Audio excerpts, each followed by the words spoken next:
Entonces, buenos días. Vamos a continuar con nuestros seminarios de trauma. Va a presentar José Ignacio Mata sobre psicoterapias para el trastorno de estrés postraumático. Dale, Pepe. Super, gracias, Renato. Hoy día vamos a hablar entonces de todo el tratamiento no farmacológico. Primero, como a modo de contenido, vamos a hablar de algunas generalidades al inicio, luego una introducción a las psicoterapias para el trastorno de estrés postraumático. Vamos a hablar de las principales psicoterapias y el nivel de evidencia. Vamos a ver las dos principales guías también. Luego nuevas intervenciones y finalmente vamos a ver algunas poblaciones o situaciones especiales. Entonces, partiendo como algunas generalidades que me pareció importante poner, recordar que antes de la tercera semana, luego de un trauma, el manejo siempre va a ser inespecífico y principalmente es porque nosotros no podemos predecir la evolución que va a tener esa persona, ¿ya? Esto lo hemos conversado, y en este caso la elección serían los primeros auxilios psicológicos. Sabemos también que el tratamiento farmacológico no estaría indicado, pero en algunas situaciones se podría ocupar quetiapina, 25 miligramos, por ejemplo, 3 veces al día, ¿ya? En algunas situaciones especiales, pero lo importante es el manejo desde la tercera semana. Y es importante que saber de todas formas que si los síntomas no son muy disruptivos y uno en el seguimiento que le va haciendo al paciente los síntomas van a la baja, uno podría tener una conducta expectante, psicoeducar siempre y continuar un seguimiento, y acá hay la importancia de las escalas, por ejemplo, la PCL-5. Y en el caso de que los síntomas sean disruptivos, uno observe que los síntomas se mantienen estacionarios y que no van mejorando a lo largo de la semana, aquí es donde el tratamiento de elección son las psicoterapias centradas en trauma. Y eso es lo que vamos a ver hoy día. A modo de introducción, existen las psicoterapias en trauma tienen varias metodologías y difieren en varias cosas. Por ejemplo, hay algunas terapias que son in vivo versus otras que consisten en evocar recuerdos. Algunas son a partir de verbalizar o escribir el trauma en detalle versus otros que solo lo rememoran sin necesidad de ponerlo en palabras frente al tratante. Algunas desarrollan estrategias de afrontamiento o habilidades al comienzo durante la terapia versus otras que tampoco no tienen este objetivo en ningún momento. Algunas terapias apuntan a reconstruir la memoria y crear una narrativa del paciente que sea coherente versus otras que se focalizan en un evento traumático particular. Y hay otras que intentan incluir los eventos positivos también dentro de la reconstrucción, y hay otras que no. Entonces, hice este esquema que me pareció que la mayoría de las partes donde uno lee, como que a mí al principio me había costado entender cómo se clasificaban, pero en uno de los textos de la bibliografía complementaria me ayudó a entenderlo. Podemos dividir las intervenciones en las enfocadas en trauma y las no enfocadas en trauma. Dentro de las intervenciones que están enfocadas en el trauma, tenemos las derivadas de la terapia cognitivo-conductual y las que no son derivadas de la terapia cognitivo-conductual. Dentro de las primeras, dentro de las más conocidas, está la terapia de exposición prolongada, ¿ya? Tenemos la terapia de procesamiento cognitivo, están las terapias cognitivo-conductual centradas en trauma o simplemente terapia cognitiva, ¿ya? Y tenemos las terapias de exposición que puede ser narrativa o escrita. Dentro de las intervenciones enfocadas en trauma, no derivadas del cognitivo-conductual, tenemos la terapia LMDR, como lo conocemos nosotros, que es desensibilización y reprocesamiento por movimientos oculares, y también la psicoterapia ecléctica breve, ¿ya? Esta también incluye, aparte de elementos, tiene algunos elementos cognitivo-conductuales, pero también de psicoanálisis, ¿ya? Por eso no se considera. Y dentro de la no enfocada en traumas, que no las vamos a ver en detalle, solo las vamos a mencionar hoy día, tenemos la terapia centrada en el presente, tenemos el entrenamiento por inoculación de estrés, también está la psicoterapia interpersonal, y hay un entrenamiento también de habilidades en regulación afectiva e interpersonal que se resume como STAIR. Entonces, como tenemos todo este tipo de intervenciones que se han ocupado en el pasado en trauma, ¿cuál utilizar? Toda la evidencia apunta a favor de las terapias cognitivas conductuales. En general, todas las formas de la terapia cognitivo-conductual usadas en trauma tienen mejor evidencia. Principalmente son terapias que pueden ser cognitivas o de exposición, pero en ensayos clínicos que han comparado las intervenciones derivadas de la terapia cognitivo-conductual, se ha observado que hay pequeños tamaños de efecto entre ellas, ¿ya? Lo que nos quiere decir que no hay mucha diferencia en la efectividad. Entonces, ahora vamos a entrar a ver las psicoterapias con mayor evidencia en detalle, sobre todo las que mencionaba la principal bibliografía, pero quiero explicar acá, perdón, que dentro de cada una tenemos, o sea, las principales guías que analizan el tratamiento no farmacológico. Está la guía de la Veteran Affairs, que es de los asuntos de los veteranos en Estados Unidos, y el Departamento de Defensa, que desarrolló su propia guía de tratamiento en estrés postraumático, y la guía de la APA, ¿ya? Y según estas van haciendo recomendaciones de qué fuerza de la evidencia tienen las distintas intervenciones, y vamos a ver que no todas tienen, coinciden en varias, pero no en todas, ¿ya? Primero, entonces, vamos a ver la terapia de exposición prolongada. En general, sabemos que existe un rechazo de los pacientes con síntomas postraumáticos, un rechazo de estos pensamientos intrusivos, y por ende generan evitación de todo lo que les recuerda al trauma. Entonces, los principales componentes de esta terapia es la exposición imaginaria, que tiene que ver con recordar el evento traumático, ¿ya? Todo lo que es la parte de imaginería, y la exposición in vivo, que tiene que ver con confrontar derechamente situaciones u objetos relacionados al trauma. No tiene que ser necesariamente que tenga que vivir de nuevo la catástrofe, sino que puede ser algo que le recuerde y le genere sentimientos muy intensos, por ejemplo, un lugar, ¿ya? El objetivo en este tipo de terapia es desensibilizar principalmente para disminuir las conductas evitativas del paciente. Y también se dice que favorecería el procesamiento de la memoria traumática,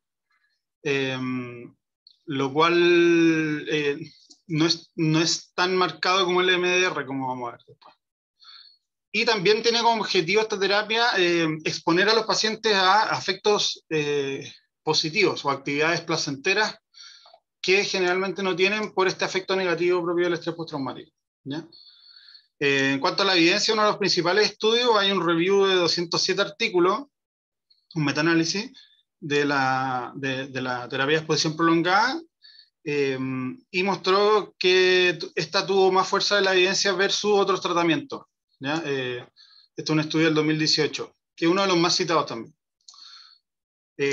Respecto a la guía de los asuntos veteranos, la guía estadounidense y del Departamento de Defensa recomienda fuertemente esta terapia. Vamos a ver que el nivel de evidencia más alto que recomienda esta guía, y en el caso de la APA también coincide en una recomendación fuerte.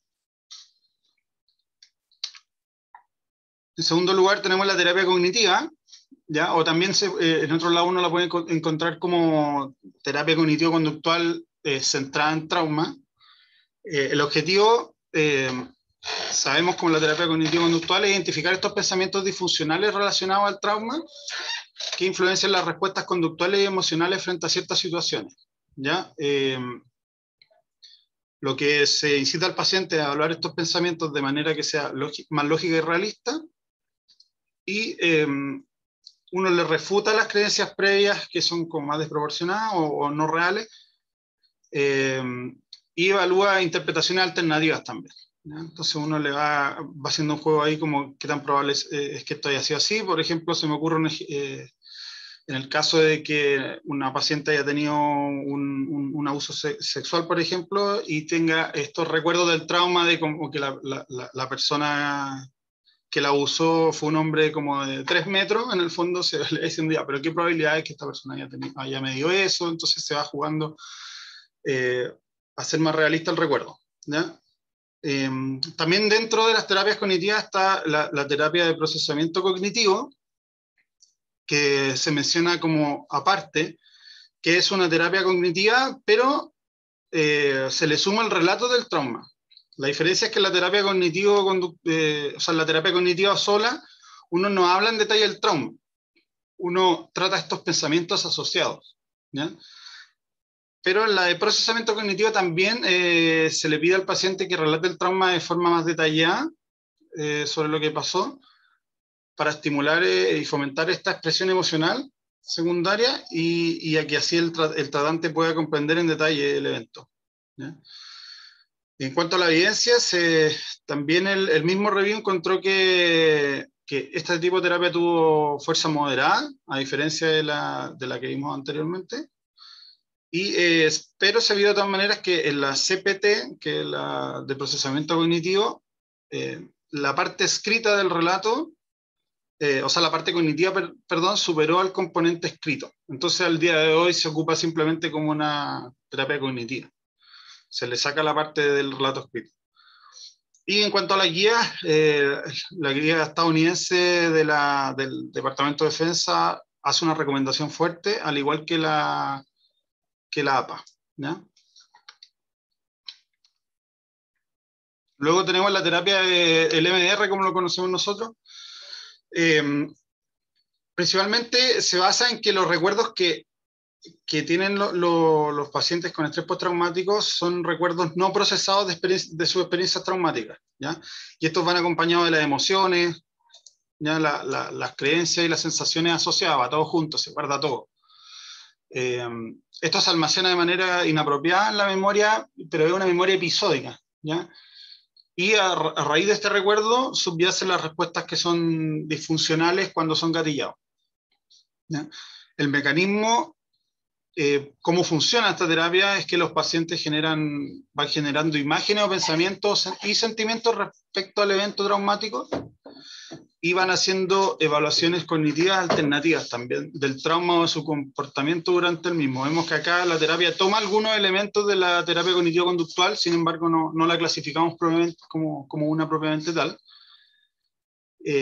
Mientras el paciente va realizando esto que le acabo de describir, el terapeuta va provocando estos movimientos oculares, ¿cierto?, laterales, que son rápidos y son alternantes, pidiéndole al paciente que siga el movimiento del dedo. Entonces, ¿cuál es la teoría del EMDR? Es que facilita las conexiones de las redes, ¿ya? La idea es pasar esta memoria, que es episódica, que está guardada con todos estos elementos emocionales, de creencias y sensaciones hasta físicas asociadas, pasarla a una memoria que se llama semántica, que es una memoria narrativa en el tiempo, ¿ya? Entonces lo que se genera son nuevos conocimientos respecto al evento, cambio por emociones que sean más apropiadas y surgimiento de una narrativa coherente que sea como autobiográfica del paciente. Es una continuidad en el recuerdo. Y los movimientos oculares, que son parte esencial de esta terapia, tienen la finalidad, esto es una teoría, la verdad es que hasta el día de hoy es bastante controversial. Lo que hace es que facilita el reprocesamiento induciendo un estado mental similar al sueño REM, que donde también existen estos movimientos oculares de manera fisiológica y que es en el sueño REM donde en teoría uno consolida la memoria y hace que no se guarde memoria episódica, porque si no estaríamos recordando todo con las mismas sensaciones y emociones asociadas a todo lo que hacemos, sino que lo guardamos como una memoria semántica. En cuanto a pasamos a la terapia de exposición narrativa y escrita, sí, prácticamente implica que hay que escribir, en el caso de que sea escrita, detalles de la experiencia traumática asociado a la experiencia emocional que lleva. La idea es hacerlo de una manera más distanciada, y en el caso de la narrativa, a diferencia de la solamente escrita, también incluye experiencias positivas que pueden haber surgido, ¿no? La evidencia de esto también fue similar a la terapia de procesamiento cognitivo en disminuir síntomas de estrés postraumático. En el caso de la escrita tuvo menor abandono en el tratamiento posterior por parte de los pacientes. Y en el caso de la guía americana del Departamento de Defensa y de los veteranos, la recomendación es fuerte.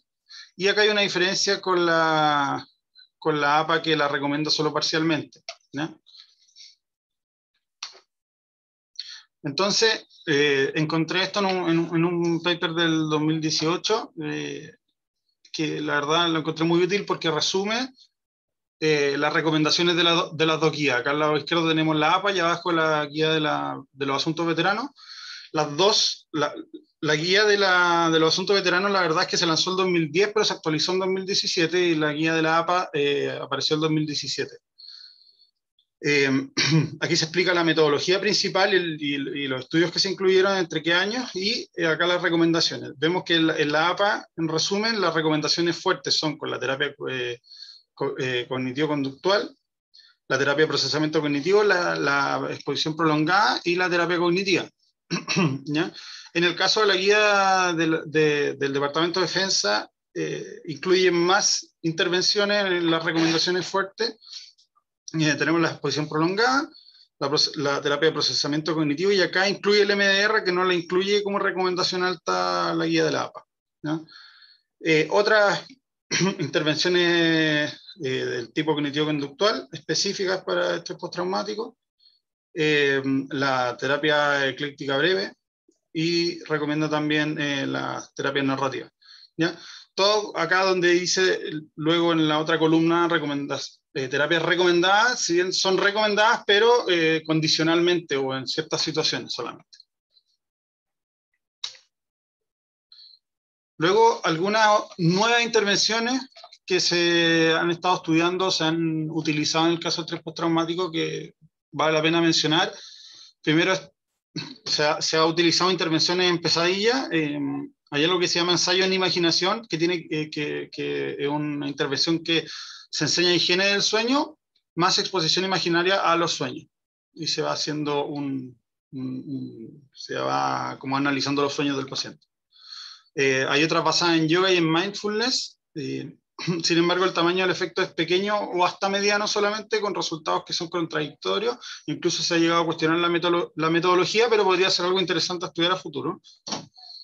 Y otras que son asistidas por tecnología. Acá tenemos principalmente las intervenciones por telemedicina. Se ha visto que tienen un tamaño desde mediano hasta grande en los estudios, comparado al tratamiento usual o a controles pasivos. Y sin embargo, cuando se compara con otras intervenciones para estrés postraumático, por ejemplo, la exposición prolongada o las otras, se ve que el tamaño de efecto es pequeño cuando se compara con estas otras. Ahora, terminando ya algunas poblaciones y consideraciones especiales. En el caso de pacientes con comorbilidad con uso de sustancias, nosotros sabemos que en general el estrés postraumático tiene una alta comorbilidad con otras patologías psiquiátricas y otras no psiquiátricas también. En el caso del uso de sustancias, hay estudios en veteranos que recibieron terapia de procesamiento cognitivo.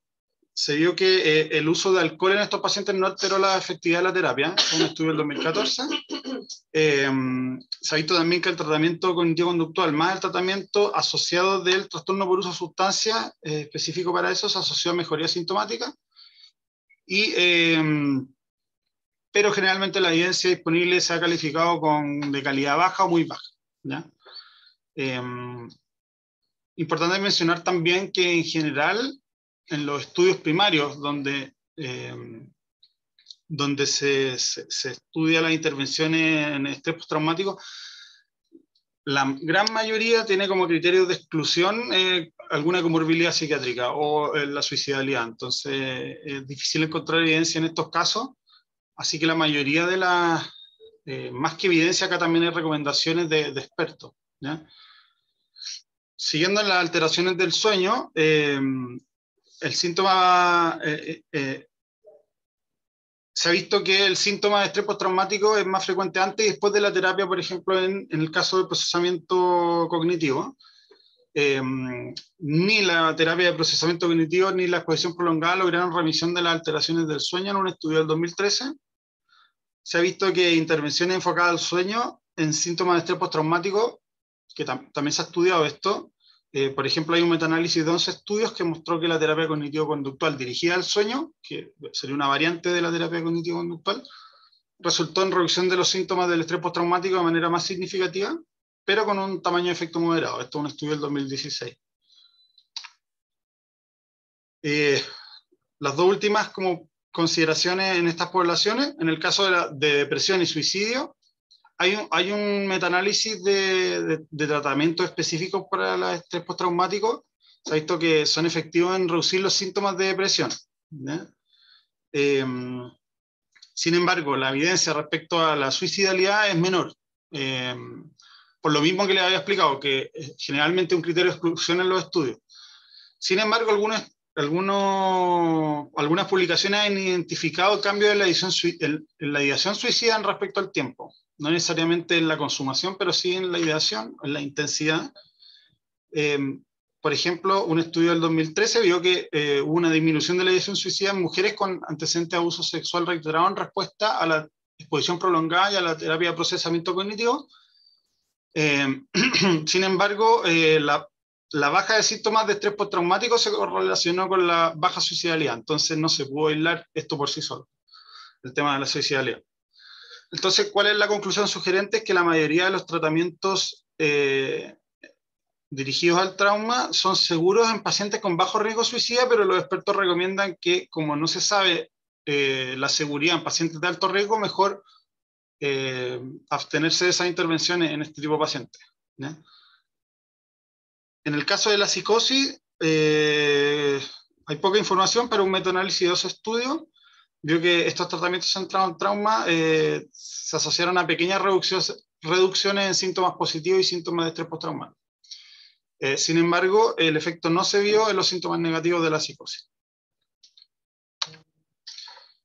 Y eso, muchas gracias. Súper bien, Pepe, súper bien. Bien clarito, me gustó cómo... Ahí sí. Me gustó cómo lograste integrar bien los papers, eso estuvo muy bueno. ¿Te sirvió ese complementario, ese que comparaba la...? Sí, o sea, me sirvió más que nada el libro. ¿Te referías a ese? No, a ese que es como de un... No me acuerdo cómo se llama el autor, pero que es como que comparaba todas las guías, o sea, todos los tipos de terapia, que decía en qué se parecen, en qué se diferencian. Ah, sí, claro, también me ayudó a entenderlo mejor, mucho mejor. Y finalmente el otro también, que era más ordenadito en explicar cuáles eran derivadas de la cognitivo-conductual, cuáles no.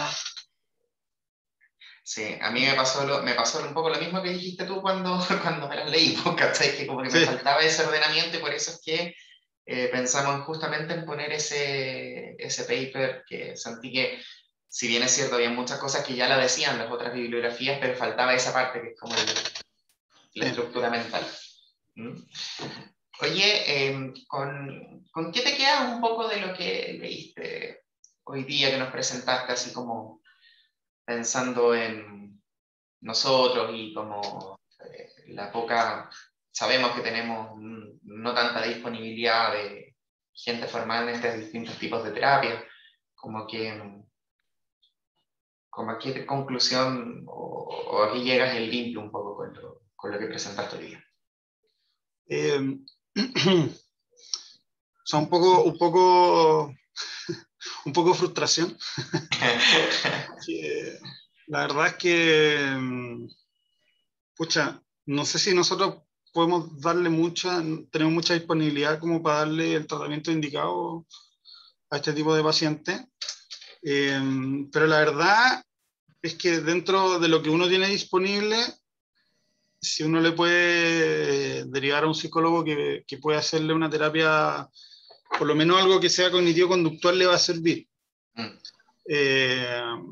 Y yo creo que en ese sentido, no sé ahí el detalle, pero no sé si yo creo que todos los psicólogos deberían ser capaces de poder, por lo menos, entrenar ciertas cosas.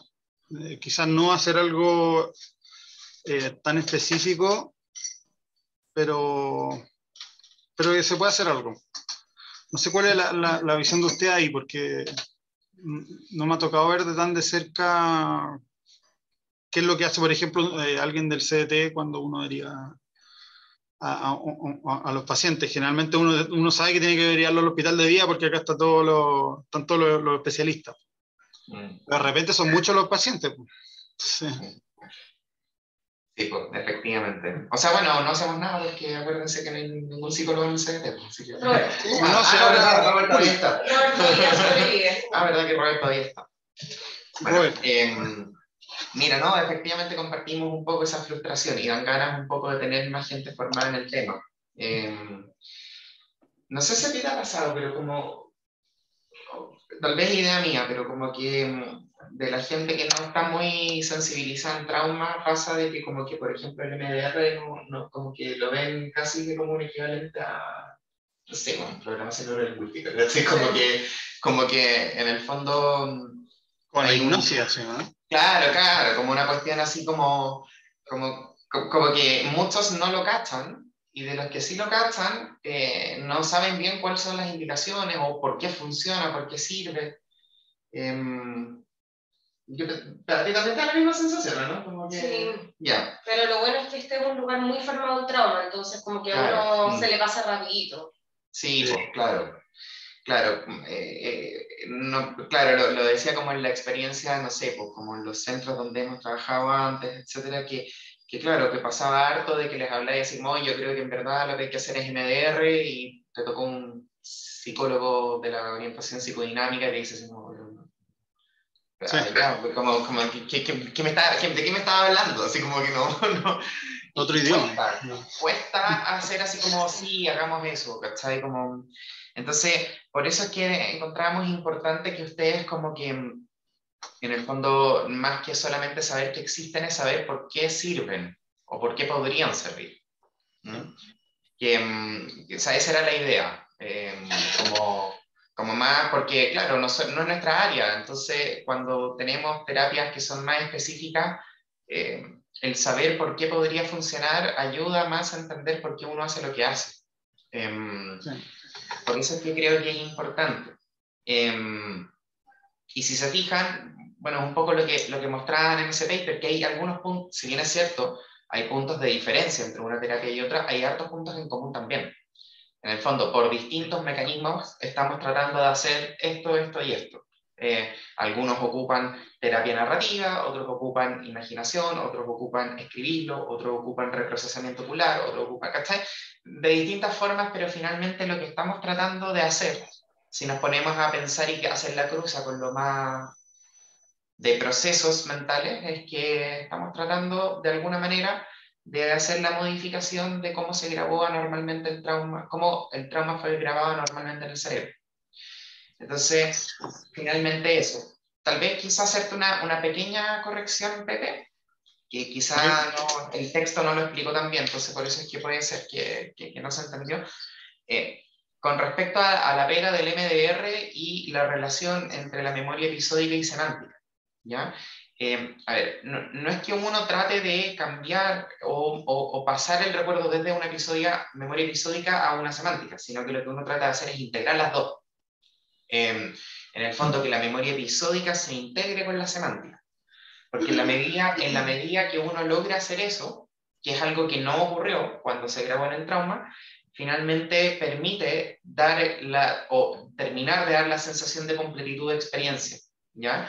Recordemos que, para los que no recuerdan mucho, existen dos tipos de memoria, la no declarativa y la declarativa, y dentro de la declarativa está la episódica y la semántica. La episódica involucra los eventos autobiográficos, la semántica es más de concepto, ¿ya? En ambos se necesita, o sea, son conscientes en el sentido no freudiano, sino que en el sentido consciente de traerlo como voluntariamente, digamos. El punto es que recuerden que cuando nosotros, esas son memorias a largo plazo, y recordemos que antes de pasar a memoria a largo plazo tenemos que primero pasar por, habitualmente, o sea, cuando llega un recuerdo nuevo o una experiencia nueva o lo que sea nuevo, pasamos primero a memoria de trabajo antes de pasar a la memoria a largo plazo. Y recuerden que la memoria de trabajo tiene estos tres subsistemas, que es el ejecutivo central, el bucle fonológico, que es el auditivo verbal, y la agenda visoespacial, que es lo visoespacial.